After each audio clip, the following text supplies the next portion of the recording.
இந்த பொண்ணுனால எந்த விஷயத்தையும் 5 நிமிஷத்துக்கு மேல ஞாபகம் வச்சுக்க முடியாது. சோ இத வச்சு தினம் தினம் அபார்ட்மெண்ட் செக்யூரிட்டி இந்த பொண்ணு லிஃப்ட்ல வச்சு அபியூஸ் பண்றான். இந்த பொண்ணு நடந்ததை மறந்த உடனே லிஃப்ட்டை ஓபன் பண்ணி விடுறா. இந்த விஷயத்தை ஒரு சில நாய்களை தெரிஞ்சுக்கிட்டு அந்த பொண்ணு கிட்ட தப்பா நடந்துக்கிறானுங்க. ஒரு நாள் இந்த பொண்ணு பக்கத்தால இருக்க கிரவுண்ட்ல போயிட்டு அங்க ஒரு பிளேயரை பார்த்து வரைஞ்சிட்டு இருக்கா. அதை வரைஞ்சு முடிச்சிட்டு கிளம்பலான்னு போறப்ப அந்த பிளேயர் அடிச்ச பால் இவ தலையில பட்டு மயக்கம் போட்டு கீழே விழுந்துடுறா. சோ இதனால இவளுக்கு இருக்கிற ஞாபக மறதி இன்னும் அதிகம் ஆகிடுது. அவளால அவ பிளாட்டுக்கு எப்படி போறதுன்னு கூட தெரியல.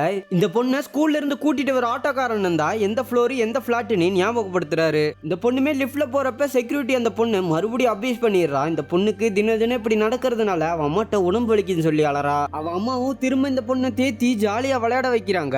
அப்படி விளையாட போன பொண்ணு ரொம்ப நேரம் ஆகி காணோம்னு செக்யூரிட்டி கிட்ட போய் சொல்ல, அப்ப அந்த ஆள் பிளாட்டுக்குள்ள இருந்து இந்த பொண்ணோட சவுண்டு கேக்குது. என்னன்னு உள்ள வந்து பார்த்தா செக்யூரிட்டி இன்னும் 2 பேரும் சேர்ந்து இந்த பொண்ணு கிட்ட தப்பா நடந்திருக்கானுங்க.